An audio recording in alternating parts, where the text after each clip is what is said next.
buenas tardes, distinguidos amigos de la prensa, Distinguished members of the media, welcome and thank you for honoring us with your presence. A very fruitful, interesting, and productive day with President Bush. Today's visit to the Department of Chimaltenango, Tecpan, Ixinche, the contact that we were able to have with our people, the cultural legacy that we were able to witness together, and that special meaning that it is to get closer to the Guatemalan people and hear from them of their history with President Bush and Mrs. Bush has been very important today. After that very interesting visit, we met with the teams of Presidents Bush and Berger, and evidently on the table were extremely important topics, particularly as regards Guatemala. And we were able to discuss security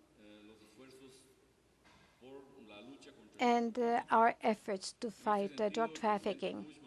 In that sense, President Bush expressed his full support for CICIG, expressed his support also for the Maya Jaguar plan that is already in operation, and has told us that he is going to make a regional proposal to fight drug trafficking regionally, where he is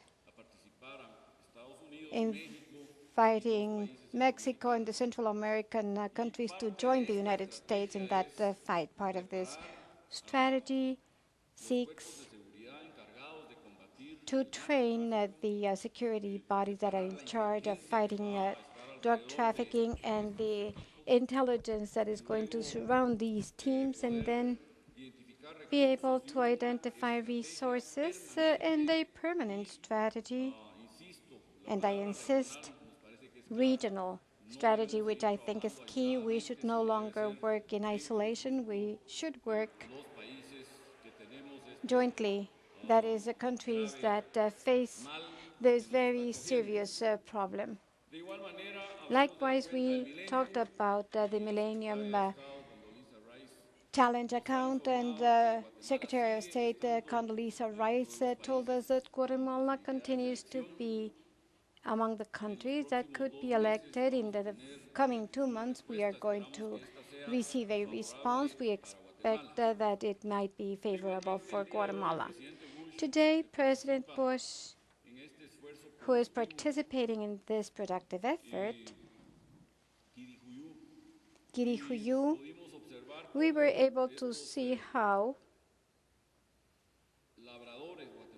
these Guatemalan workers produce the best vegetables in the world and have been able to enter very important markets, particularly the Central American market, the effort of whose integration President Bush is also aware of. Of course, President Bush's visit brings us closer to the most important and largest economic power and the largest market in the world, with many possibilities through CAFTA, where we can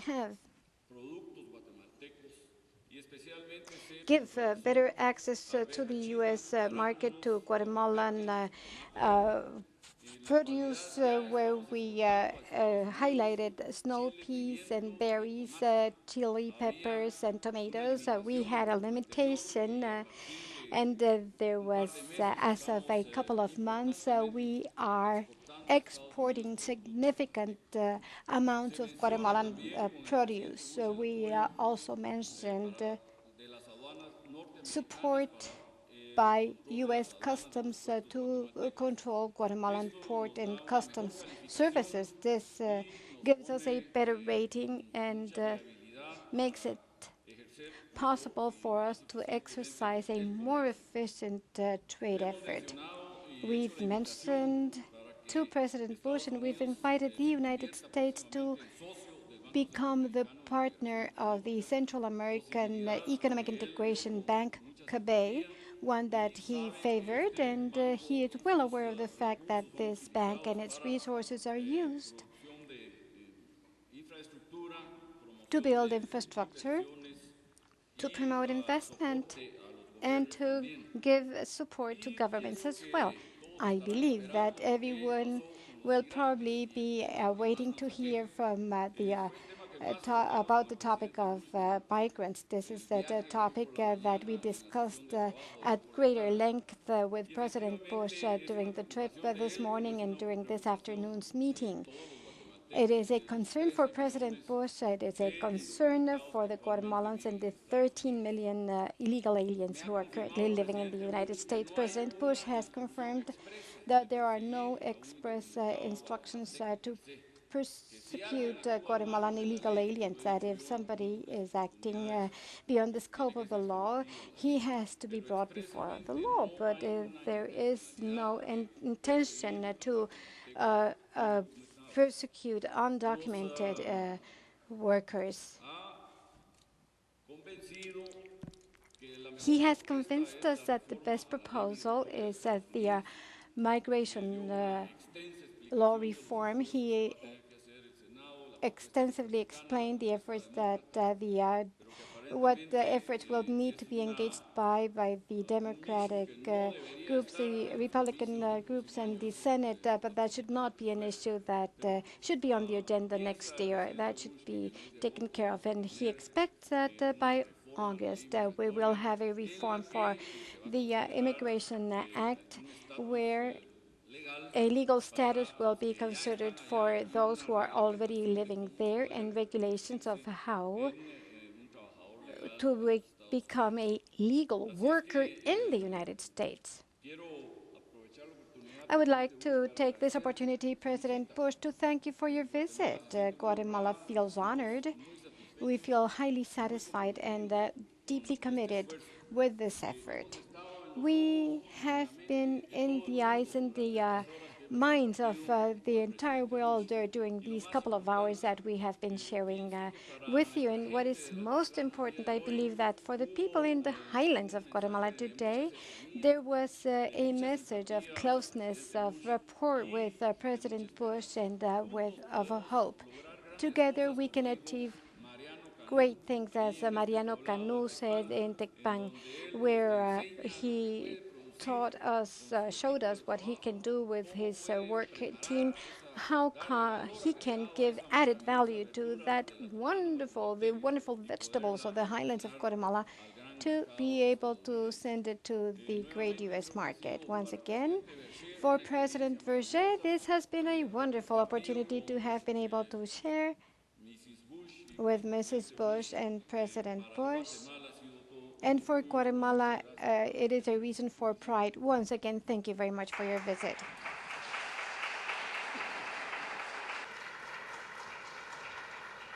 Senor Presidente, thank you very much for your warm welcome. I agree with you. It's been a great day for Laura and me, and we really love traveling with you and Wendy, and it's just a wonderful experience.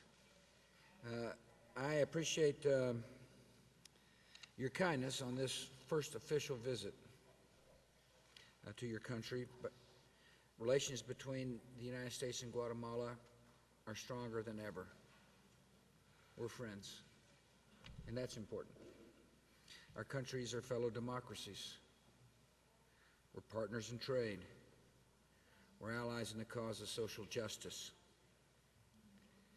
Today, President Berger and I discussed some of the ways that the United States and Guatemala can continue to work together to build a more hopeful future for the people in our respective countries. Guatemala is a strong and vibrant democracy of more than 12 million people. President Berger understands the importance of building a government that is accountable to all its citizens, and I appreciate that commitment. I appreciate the steps you've taken to increase transparency, to reduce corruption, to modernize the civil service, and to help improve Guatemala's record on human rights. You've got strong leadership, Mr. President. In September, you elect a new president who will face the task of building on your successes. The United States and the international community will support the people of Guatemala in holding free and fair elections. Your president and I both believe that a strong democracy requires security from drug lords and violent criminals. So we spent a lot of time talking about that today. I appreciate the fact that you have renewed the fight against the drug trade, that you've worked to eradicate opium poppy, and you fired hundreds of corrupt police officers. That's what leaders do.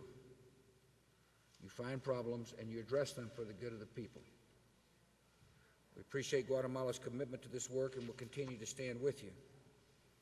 President Berger is working with the United Nations to form an international commission to help investigate and prosecute organized crime in Guatemala, and the United States strongly supports this effort. The countries are working together to fight transnational gangs. And the President was right. I suggested we think about this issue regionally.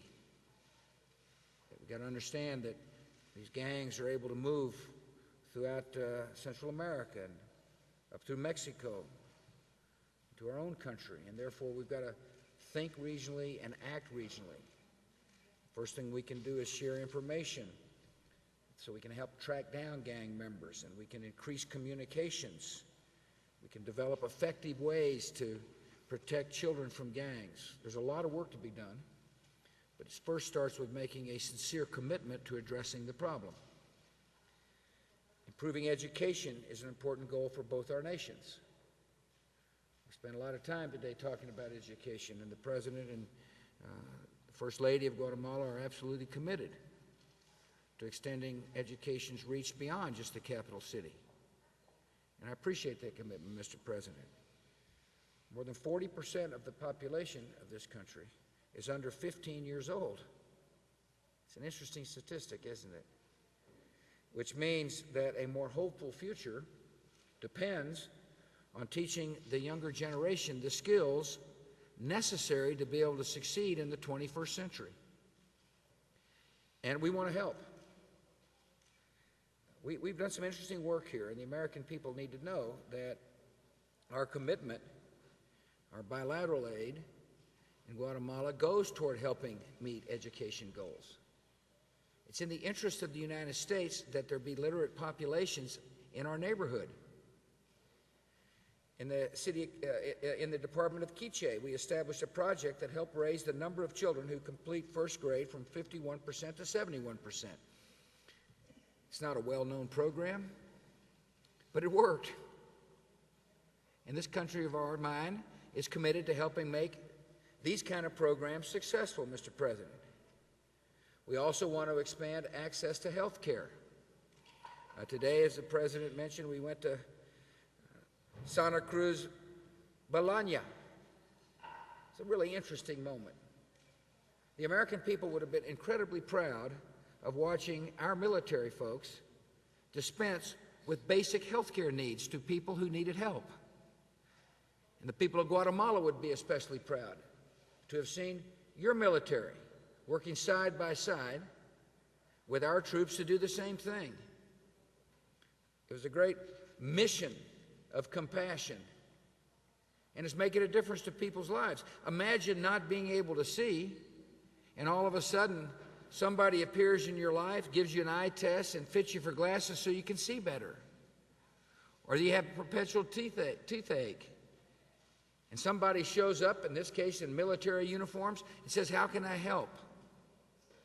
It is in the interest of the United States to continue these kinds of missions, Mr. President. It is estimated that we have served more than 160,000 Guatemalans since 2001, providing health care, basic health care needs. And I was sharing with the President a little earlier that we're going to set up a health care training mission in Panama so that we can train trainers, so that people in Guatemala can come and get just the basic skills necessary to take back to their towns and villages to be able to dispense with basic health care. The United States and Guatemala trade a lot, especially now that Guatemala has become a full member of CAFTA-DR. President Berger and I believe that CAFTA can spread opportunity, provide jobs, and help lift people out of poverty. We saw how trade can transform the small village of Chirejullo. Part of our experience in traveling with the president was to get outside the capital. It was really, really fun and really heartwarming. As a matter of fact, it was one of the great experiences of my presidency. The town has grown from subsistence farming to selling high-value crops like lettuce and carrots and celery. As a matter of fact, I got to pack some lettuce. The president and I were hauling boxes of lettuce. We're putting them in the truck.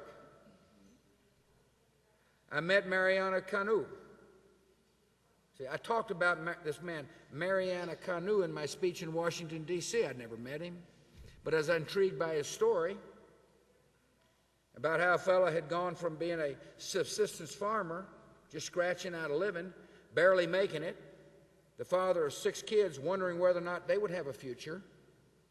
And then he organized an organization of small farmers called Labradores Mayas. And they came together and became more efficient. And then they found markets.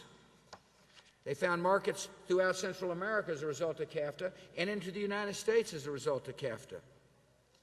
And the guy's making a living. He's making more than a living. He's built a thriving enterprise. You should have seen the look on his face about how proud he was to show to the president of his country and the president of the United States the great progress being made.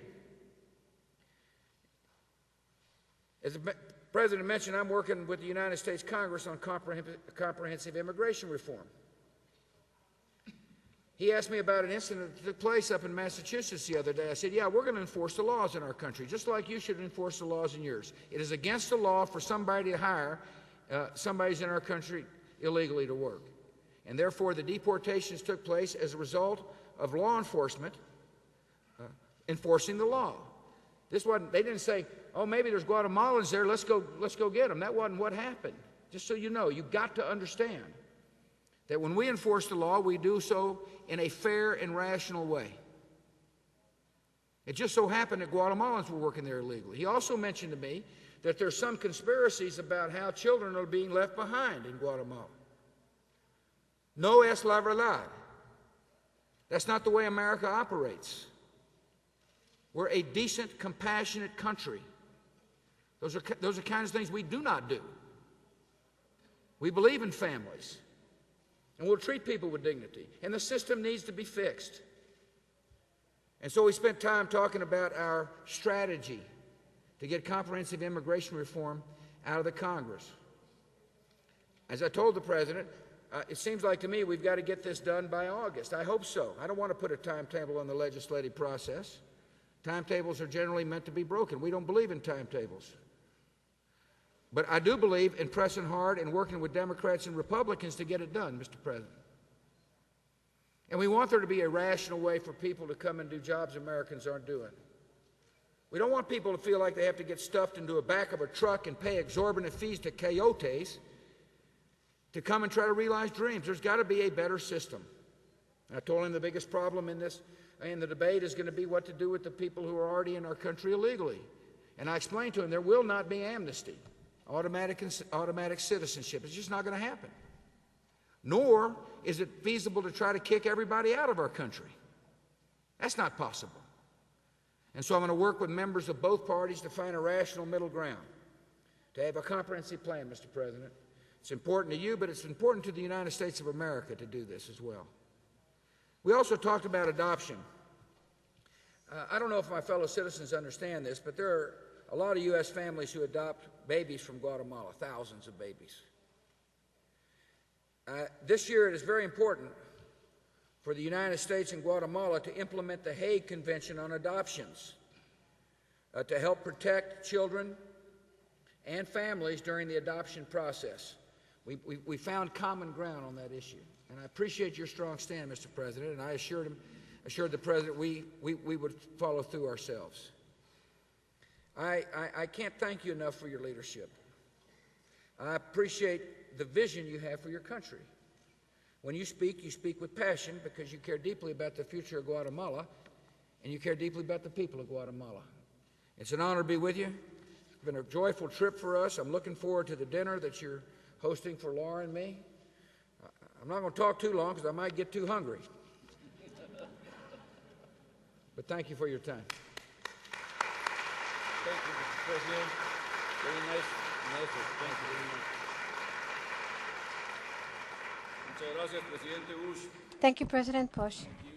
I have here a note where I'm asked to make reference to the members of the media who are going to ask questions. Francisco González from Prensa Libre, the name of the newspaper. Go ahead, Francisco. President Bush, good afternoon.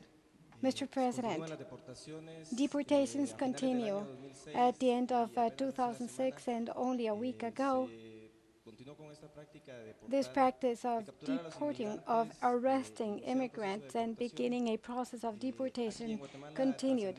In Guatemala, information of abuse of authority and lack of respect for the right of the Guatemalan immigrants has been disseminated.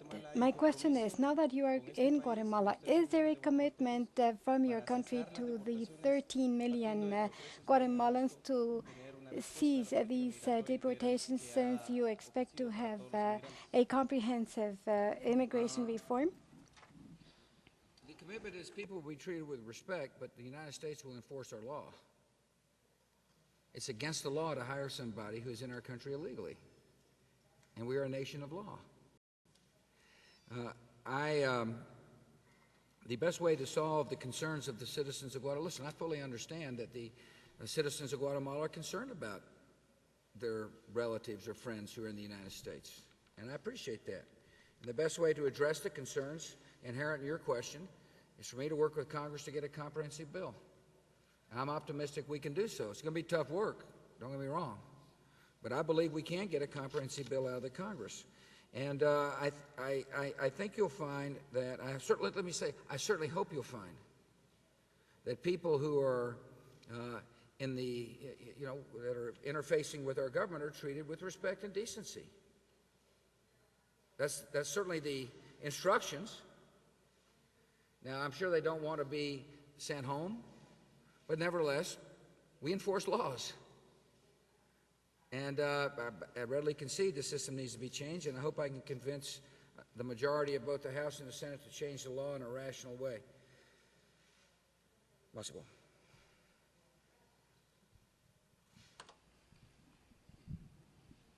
Thank you, Mr. President.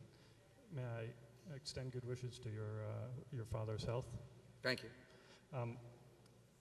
You've spoken throughout this trip about... That's actually a kind gesture. Thank you. You've spoken throughout the trip about the need for comprehensive immigration reform. It's been a big subject here in Guatemala City. Can you provide a little more detail, sir, if you would, about how you intend to overcome congressional opposition? There's opposition in both parties. Specifically at the moment, a bill has been expected for some time now. You've been working with senators, and your staff have been working with senators. Is there a holdup? How are you tackling the problem at the moment, sir? No, I appreciate that. He's referring to the process at this point in time about why hadn't a consensus bill in the Senate began to emerge. And it's because this is a complicated issue that requires both parties learning to work together on this issue. I believe it is, first of all, incumbent to find as best as possible a coherent Republican position in the Senate, and that's where we're spending a lot of time right now. And then, as I understand it, Senator Kennedy will be carrying the bill and on the Democrat side, and then once we can get a coherent Republican position, one that where most Republicans are comfortable with, then we'll start working with the senator. As you know full well, that if we don't have enough consensus, nothing is going to move out of the Senate. And if nothing moves out of the Senate, nothing is going to happen in the House.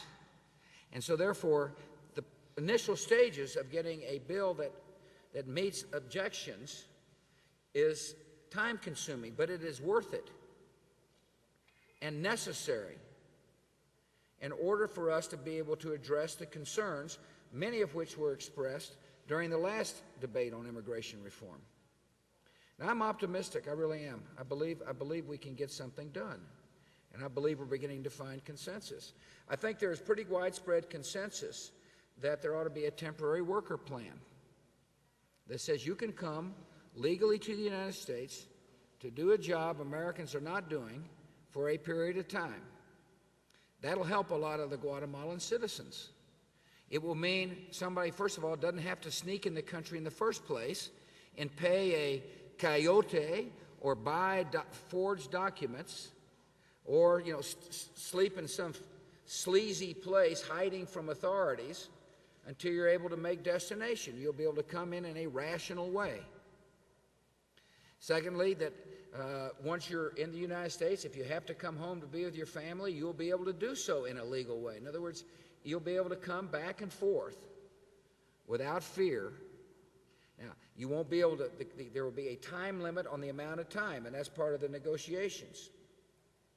The hard issue, as the President noted, and I just talked about, was what to do with the people who've been in our country for more than a limited period of time. And that's a difficult issue.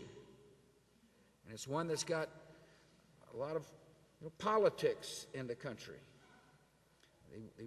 The idea of giving someone automatic citizenship is just not acceptable. It's not acceptable to a lot of people in our country.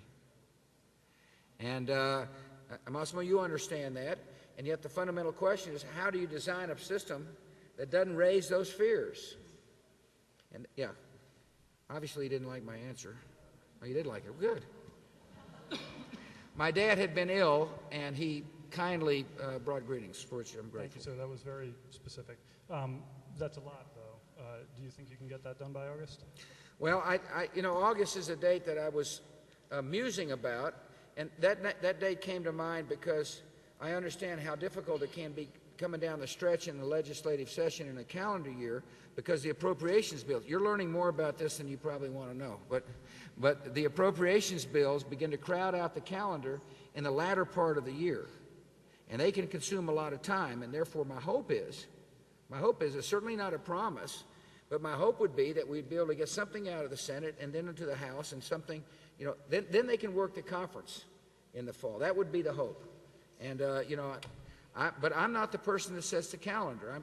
I'm just a simple member of the executive branch. It's the legislative branch that decides the calendar. And go ahead. I would like to say that, in fact, the Guatemalan people would have preferred a more clear and positive response, no more deportations, so to say. But as the President has said, there is a legal framework that needs to be respected. But historically, I think that we have never been so close to finding a solution to this problem as now. I was very pleased to hear President Bush say that this is a problem that they also have. It is not only a problem for migrants. It is a problem for the American citizens who have a problem that has to be resolved. We have never before been as close as we are at this time of seeing a light at the end of the tunnel in a near future and getting the undocumented status changed for 13 million illegal aliens who are living in the U.S. Otto Angel. Good afternoon, President Bush and President Berger. President Bush, in Guatemala, there is a very serious problem of drug trafficking. You talked about a regional strategy to tackle it. I would like to ask you to expand on this topic, also taking into account that the latest reports produced by the United States on Guatemala have not been as very favorable. And also the issue of drug trafficking has led to very serious security problems in Guatemala. The latest was the murder of 3 Salvadorian Congress members. The U.S. is also participating in this investigation. How far will the U.S. cooperation will go, because there is also the request for a mini Colombia plan to face this? The Drug trafficking is very serious, a serious problem for the United States, since most of the drugs end up in the United States, which really says that we need to do a better job of convincing our citizens not to use drugs. Like, if demand for the drugs went down, it could make it more difficult for the drug traffickers to find markets. Secondly, drug trafficking is a serious problem because narco-trafficking destabilizes areas. It's in our interests in our country to promote prosperity and peace and stability. Narco-traffickers promote instability and tensions, which make it hard for the general populace to become prosperous. It also turns out narco-traffickers oftentimes leave behind the poison as they head to other markets. In other words, the local population can become deeply affected by drogas. And so this is a serious issue. We've had experience in dealing with one state that obviously had to deal with the potential of narco-traffickers undermining democracy, and that's Colombia. And this is, in my judgment, the best way to deal with this problem and to convince others throughout our country that it makes a lot of sense to commit assets is to think regionally. Because as the President mentioned, he said one of the interesting dynamics that's taking place here is that people and goods are moving quite freely across borders. Well, if people and goods are moving quite freely, drug traffickers will be moving quite freely. And there's kind of almost a borderless domain for these people. And therefore, thinking regionally, and that includes the United States and Mexico and Central America. Now, I'll bring this up with President Calderon tomorrow, about how we can work constructively. And a lot of this has to do with sharing of information. In other words, we pick up pretty good information at times. After all, the United States oftentimes is the end point, is the end of the distribution chain. And sometimes our DEA or folks can trace back movements of drugs, which might then be able to help the region be able to disrupt and affect. I am a if they break the law, arrest them person. I think we ought to go find these people and bring them to justice.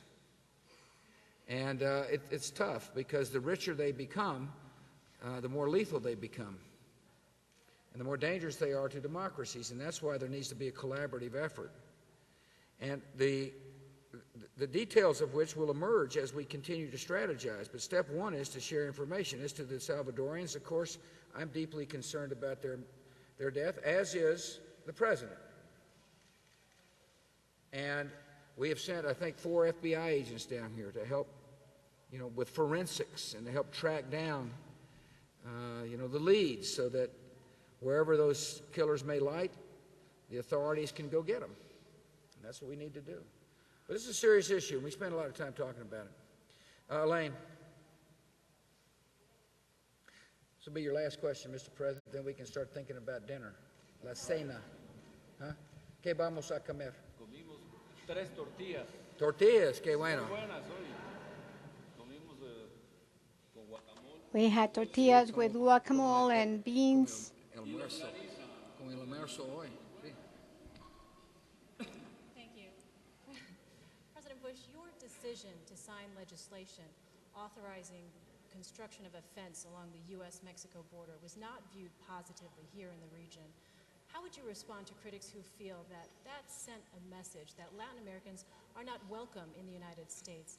And President Berger, what are your thoughts on the idea of a fence, the U.S. border policy in regard to the fence? I did sign legislation modernizing our border. It was more than just fence.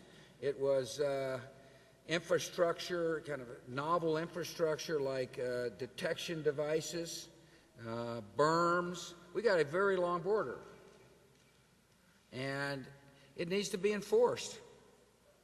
It needs to be enforced not only to, stop coyotes, but it needs to be enforced to stop drugs. It needs to be enforced to stop potential terrorists, and it needs to be enforced to stop arms. By the way, arms that sometimes go the other way, I'm told. And so we got to have border. That's what countries do. They enforce their borders. And so we modernized the border. It was more than just fence. And I understand it sent a signal that said you're not welcome. Quite the contrary. People are welcome, but under the law. There are thousands of people in our country who are not citizens who are there legally. The question is, what do we do with people who've been there over years as a result of a law that isn't working well? And I've already given that answer. I will also explain that part of convincing people that a comprehensive plan can work is to assure the American people that we're doing our duty by enforcing law. In other words, a lot of citizens said, you just don't care about whether or not we have a border that's secure. And the Congress responded by saying, of course we care.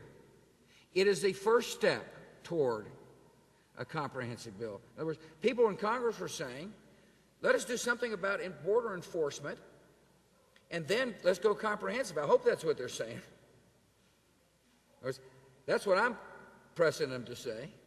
Okay, we've responded to the needs of border enforcement. There are people being sent back. As a matter of fact, I think it's interesting, and frankly, I didn't anticipate this, that the good press corps of Guatemala, reflecting the concerns of the Guatemalan people, and the president of Guatemala, reflecting concerns, asked me about deportations. I mean, that was the primary concern. It means that the law is being enforced, is what that means.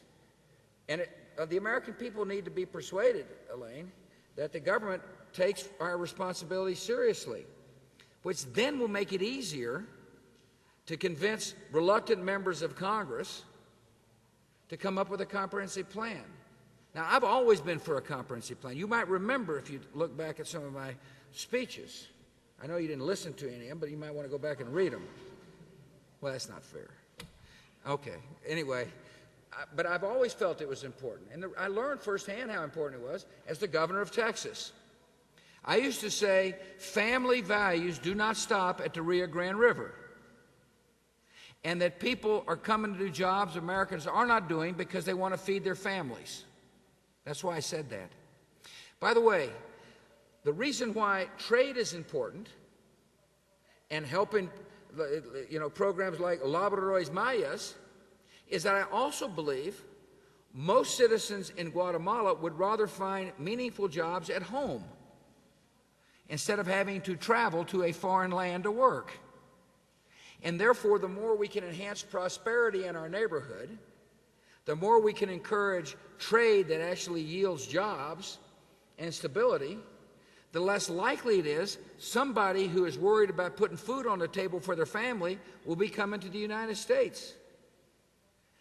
Anyway, I thank you for your interest on the topic, Mr. President. It's been a wonderful press conference. Thank you. I would like to close with that topic, the American dream for everyone, and we can have that American dream in our own countries. By promoting education, by improving infrastructure, by implementing CAFTA, which is a very interesting tool to produce and to export and also to attract investment and generate jobs. I would believe that we are firm along those lines and that the American dream is going to be the dream for all the Americans living in the American continent. Thank you very much. Thank you all.